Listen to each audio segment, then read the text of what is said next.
30 अगस्त 2023 को एक व्यक्ति रेलगाड़ी के अंदर चढ़ता है और वह जनरल बोगी थी। अचानक उसकी नज़र सीट के नीचे देखता है कि एक महिला खून से लथपथ सीट के नीचे पड़ी हुई है। फिर वह आदमी अपनी मोबाइल निकालता है और मोबाइल से महिला का वीडियो बनाता है और वीडियो बना करके वो आदमी सोशल मीडिया पर वायरल कर देता है।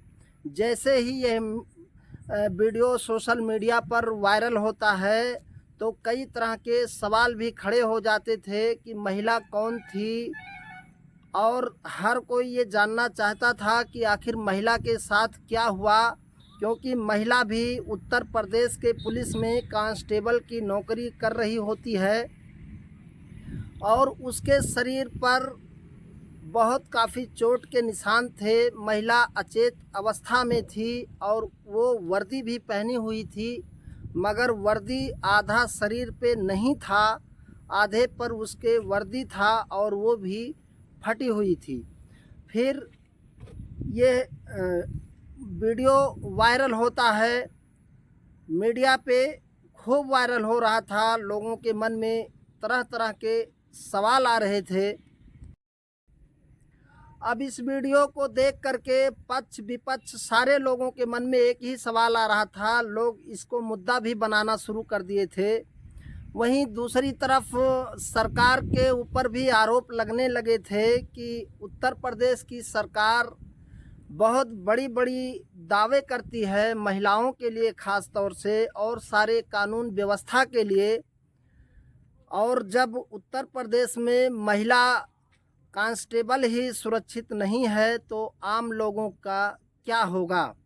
फिर ये बात यहीं नहीं रुकती है। इलाहाबाद के जो न्यायाधीश, मुख्य न्यायाधीश होते हैं, उनके मोबाइल में भी कहीं ना कहीं ये खबर पहुंच जाती है और वो यकीन नहीं कर पाते हैं। उनको यकीन नहीं होता है कि हकीकत में इस महिला के साथ कितना घिनौना वारदात हुआ है, जिसको देखना बहुत कठिन हो रहा था, बहुत मुश्किल हो रहा था। अपने आप पर विश्वास नहीं हो रहा था कि आखिर ये सब कैसे हुई, जबकि वो महिला उत्तर प्रदेश में पुलिस में कांस्टेबल है। किसी भी लोगों को ये वीडियो देखने के बाद में उनके रोंगटे खड़े हो जाने लायक ये वीडियो था।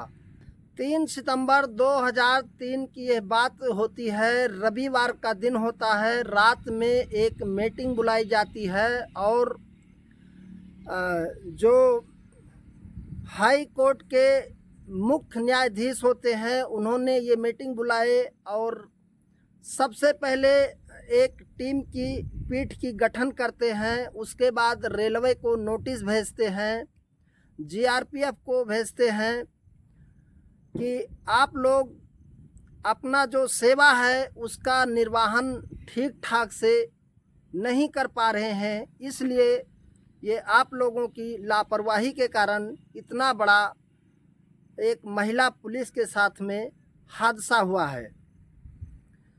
और रेलवे में लोग अगर सुरक्षित अपने आप को महसूस नहीं कर पाएंगे, ख़ास तौर से अपने आप को पुलिस सुरक्षित नहीं कर पाएंगे तो आम लोगों का क्या हाल होगा। इसी बीच वहीं आरपीएफ को बोला गया कि आपके सेवा में भी कई तरह के सवाल खड़े हो रहे हैं। सारे जगह पर, चाहे वो रेलवे हो, चाहे वो पुलिस डिपार्ट हो उत्तर प्रदेश की, चाहे छोटे बड़े जो भी उसमें फोर्स होते हैं, इन सारे लोगों के ऊपर में काफ़ी सवालिया निशान खड़ा होने लगा था। हर कोई जानना चाहता था कि इस महिला के साथ क्या हुआ है। 3 सप्ताह से ऊपर गुजर चुके थे लेकिन महिला को होश नहीं आ रहा था, वह बोल नहीं पाती थी। लेकिन जब वह बोलती है तब जाके सच्चाई सामने आता है। नमस्कार, मैं हूं जगदीश गुप्ता। न्यूज़ सच तक की एपिसोड में मैं फिर से हाजिर हूं क्राइम की एक सच्ची कहानी के साथ। उम्मीद करता हूं आप लोग अच्छे होंगे और स्वस्थ होंगे, मस्त होंगे। कहानी शुरू करूं उसके पहले आपसे एक अनुरोध है कि अगर आप इस चैनल पे नए हैं तो प्लीज़ चैनल को सब्सक्राइब अवश्य करें और बेल आइकन को ज़रूर प्रेस करें। चलिए कहानी को स्टार्ट करते हैं।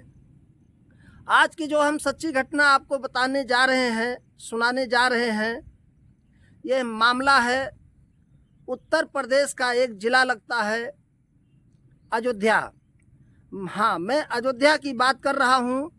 21 सितंबर 2023 के रात करीब 1:30 बजे के आसपास पुलिस को एक सूचना मिलती है, इनको एक इनपुट मिलती है कि इनायत नगर थाना क्षेत्र के पूरा कलंदर के 36वां पारा कैल मार्ग पर कुछ लोगों की लोकेशन मिली है। अब ये कौन लोग हैं? पुलिस वहां पर पहुंचती है। 2-3 लोगों की सूचना मिली थी कि यहाँ पे करीब 2-3 लोग संदिग्ध हैं और पुलिस को इंफॉर्मेशन मिलती है। और जब पुलिस वहां मौके पर पहुंचती है तो तुरंत जो 2-3 लोग होते हैं वो गोलीबारी करना शुरू कर देते हैं, पुलिस के ऊपर फायरिंग करना शुरू कर देते हैं। पुलिस भी अपनी जवाबी कार्रवाई करते हुए उनको मुंहतोड़ जवाब भी दे रही होती है, लेकिन दुर्भाग्य से उसमें से 2 पुलिस वाले घायल भी हो जाते हैं और उसमें से जो 2-3 लोग होते हैं अपोजिट पार्टी, उनमें से भी 2 लोग भी घायल हो जाते हैं। और जो घायल होता है, एक आदमी का नाम होता है विशंभर दयाल उर्फ लल्लू और एक आदमी का नाम होता है आज़ाद खान। और तीसरा व्यक्ति जो होता है वो मौका देख करके वहाँ से फरार हो जाता है।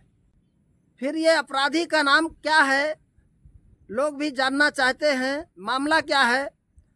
तो दरअसल ये अपराधी, इसका नाम अनीस खान होता है, जिसको गोली लगती है, जिसका एनकाउंटर होता है। और दरअसल ये एक महिला के साथ इतनी दरिंदगी की थी, जब लोग सुनते थे तो लोग भी परेशान हो जाते थे कि आखिर इस महिला के साथ इसने इतना ज़्यादा दरिंदगी क्यों की। फिर पता चलता है कि दरअसल ये जो महिला होती है, ये महिला सुल्तानपुर ज़िले की रहने वाली होती है और वहीं पे उसका पुलिस कांस्टेबल में नौकरी लगती है। और वहाँ से ये महिला 10 दिन के लिए अयोध्या में सावन का मेला के दौरान इसकी ड्यूटी लग जाती है अयोध्या में। तो ये महिला वहाँ से 10 दिन के लिए अपनी ड्यूटी करने के लिए अयोध्या के लिए वहाँ से निकलती है। एक रेलवे स्टेशन है और रेलवे स्टेशन का नाम है फाफामऊ। फाफामऊ रेलवे स्टेशन पर जब ये महिला पहुँचती है तो वहाँ से एक ट्रेन निकलती है, जिस ट्रेन का नाम है सरजू एक्सप्रेस। उस सरजू एक्सप्रेस में ये महिला ट्रेन में बैठती है और वो सरजू एक्सप्रेस प्रयागराज से होकर सीधा मनकापुर आती है। फिर ये महिला ट्रेन में सफ़र कर रही होती है, ट्रेन वहाँ से निकल चुकी है। फिर इस महिला को उतरना रहता है अयोध्या, क्योंकि ये महिला ड्यूटी के लिए अयोध्या आई हुई थी। लेकिन ये महिला जिस बोगी में बैठती है वो जनरल डिब्बा होता है और उस जनरल डिब्बे के ऊपर में एक बर्थ होता है, उसमें ये महिला लेटी हुई थी। फिर रात के समय कुछ लोग उस डिब्बे में आते हैं और डिब्बे में आने के बाद उस सीट के ऊपर बैठना चाहते हैं। महिला के साथ कुछ बातें कहा सुनी हो जाती है। उसके बाद फिर उन लोगों के साथ महिला का काफ़ी विवाद हो जाता है। इस ट्रेन में महिला काफ़ी गुस्से में आ जाती है और इसके बाद महिला अपने सीट से नीचे उतरती है और उतरने के बाद में इनके साथ जो 2-3 लोग होते हैं, इनको वहीं ट्रेन में 1-2 बार पटकनी लगा देती है। इसके बाद फिर सारे लोग मिल करके, जो इनके 3 साथी थे, इन लोग महिला को मारने की कोशिश करते हैं, लेकिन वहाँ पे काफ़ी लोग होते हैं ट्रेन में, इसलिए उन लोग जब विरोध करते हैं तो ये मामला वहीं पे शांत हो जाता है। और शांत होने के बाद में ट्रेन अपना रफ्तार पकड़ लेती है, लोग अपने अपने काम में व्यस्त हो जाते हैं। क्या हुआ कैसा हुआ सब कुछ वहीं पे ख़त्म हो जाता है। लेकिन कुछ दूर जाने के बाद में अयोध्या स्टेशन जब पहुंचता है तो इस महिला का आंख लग जाता है, इसको नींद आ जाती है और ये महिला अयोध्या उतरने के जगह पर सीधा पहुंच जाती है मनिकापुर। अब ये जब मनिकापुर पहुंचती है, जिस महिला का नाम है सुमित्रा पटेल, जिसकी उम्र लगभग 40 साल है और ये 1998 में पुलिस में कांस्टेबल के पद पर इन्होंने अपना नौकरी ज्वाइन किया था और 98 से लेकर के ये महिला बहुत सारे जगह में अपनी सेवा भी दे चुकी थी। फिर इनके साथ जब मारपीट की घटना उस ट्रेन में चालू हुई, सब मामला एकदम सेट हो गया, मामला नॉर्मल हो गया। उसके बाद ये महिला का आंख लग जाता है और ये महिला अयोध्या उतरने के बजाय सीधा ये गाड़ी मनिकापुर पहुंच जाती है और मनिकापुर से फिर पता चलता है कि ये गाड़ी रिटर्न फिर से प्रयागराज के लिए जाएगी। फिर जब वो महिला का आंख खुलता है उस ट्रेन में तो वो देखती है कि मैं अयोध्या के जगह मनिकापुर पहुंच गई हूं।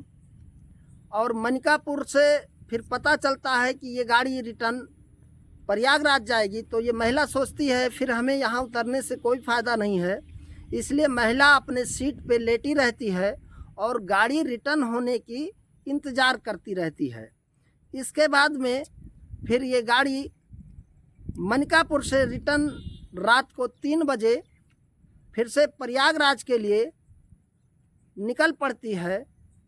उसके बाद फिर ट्रेन पूरा खाली होता है, सुनसान होता है, महिला अपने सीट पे लेटी होती है। उसी दरमियान 2 से 3 लोग पहुंचते हैं उस महिला के पास, पहले उसके साथ मारपीट करते हैं। उसके बाद महिला उन लोगों का विरोध करती है। फिर इन लोगों के पास में हथियार भी होते हैं और फिर वहीं पर ये लोग महिला के साथ दरिंदगी करना स्टार्ट कर देते हैं।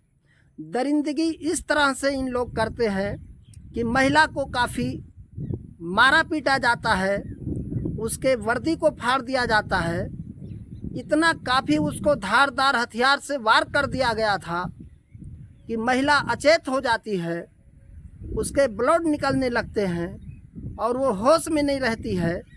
हालांकि महिला उस जगह पे चीखने और चिल्लाने की कोशिश की होगी, लेकिन ट्रेन का बोगी पूरा खाली था, उसके अंदर कोई नहीं था, महिला की चीख पुकार सुनने वाला वहाँ कोई नहीं था, इसीलिए महिला के साथ इतना ज़्यादा जास्ती हो गई। उसके बाद ये महिला फिर से ये ट्रेन आके रिटर्न होकर फिर से ये ट्रेन आके अयोध्या पहुंचती है और अयोध्या 3:45 पे पहुंचती है रात में। और उसी समय पे ट्रेन में लोग फिर से चढ़ना चालू करते हैं, अपना सफ़र करना स्टार्ट कर देते हैं।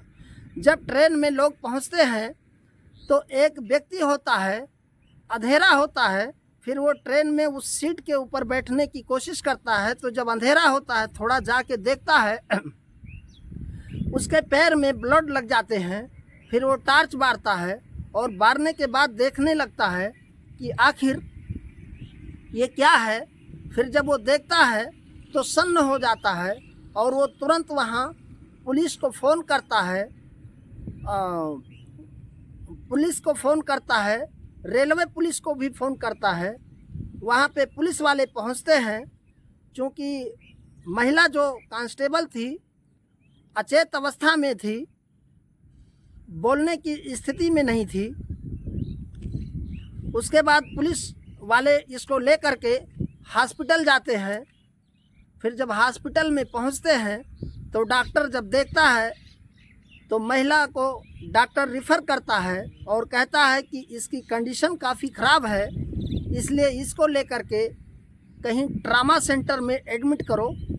उसके बाद फिर वहाँ से रिफ़र हो करके ये लोग महिला को ट्रामा सेंटर में लेकर के एडमिट कर देते हैं और वहाँ पे महिला का इलाज चालू हो जाता है। इधर ये सारे चीज़ों को देख करके वो जो आदमी महिला को देखा था उसने भी एक वीडियो बनाई थी और वो भी वीडियो सोशल मीडिया पे वायरल कर चुका था। अब पुलिस से लेकर के प्रशासन तक सारे लोगों के हाथ पांव फूल रहे थे।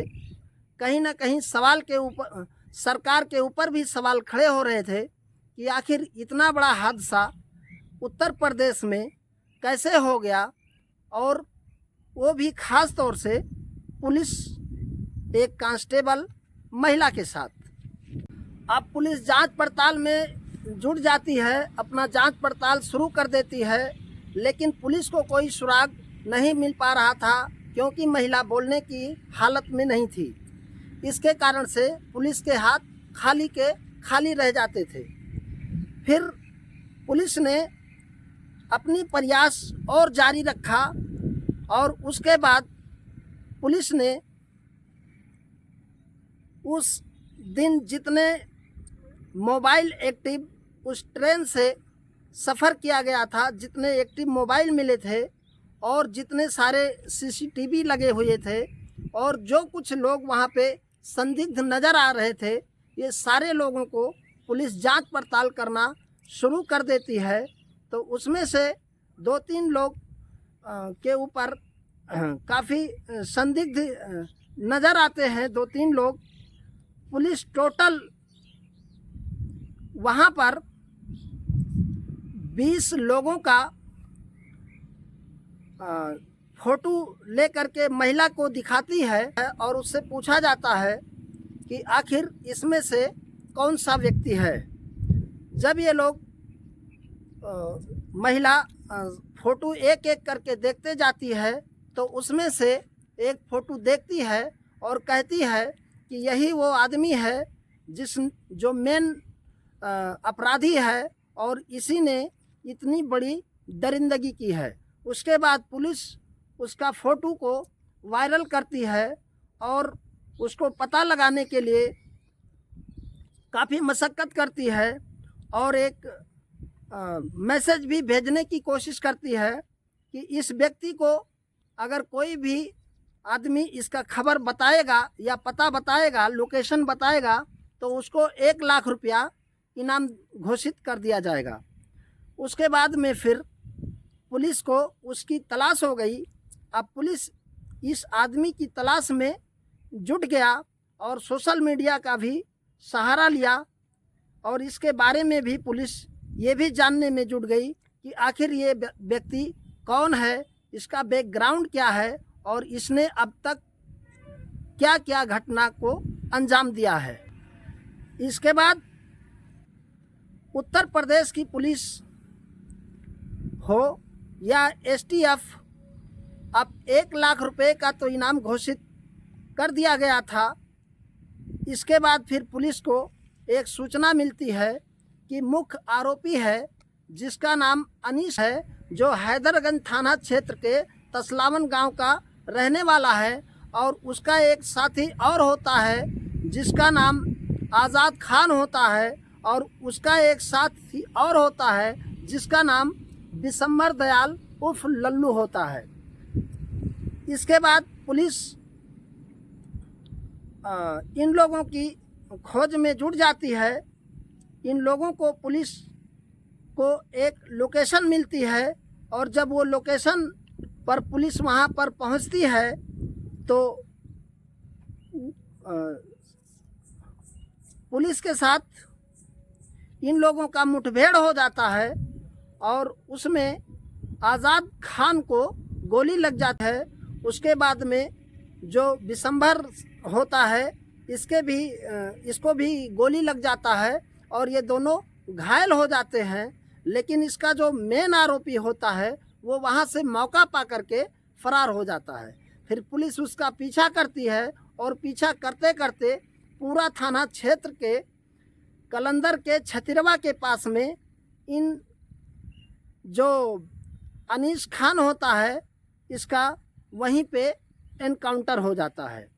इसके बाद पुलिस जब इनकी कुंडली को खंगालना शुरू करती है तो पता चलता है कि अनीस खान के ऊपर लगभग 6 मुकदमा दर्ज हैं जो कि आपराधिक मुकदमे हैं, और इसने इसके पहले भी इस तरह से बहुत सारी हरकतें की है।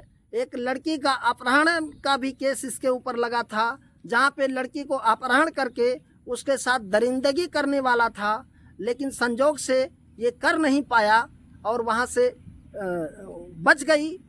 उसके बाद फिर इसने इसके ऊपर एक गौ हत्या का भी केस पुलिस में दर्ज है। इस तरह से छोटे बड़े मिला करके लगभग इसके ऊपर 6 मुकदमे दर्ज हैं। तो वहीं अनीस खान के आज़ाद खान के ऊपर 12 मुकदमे दर्ज हैं और बिशंबर के ऊपर 3 मुकदमे दर्ज हैं।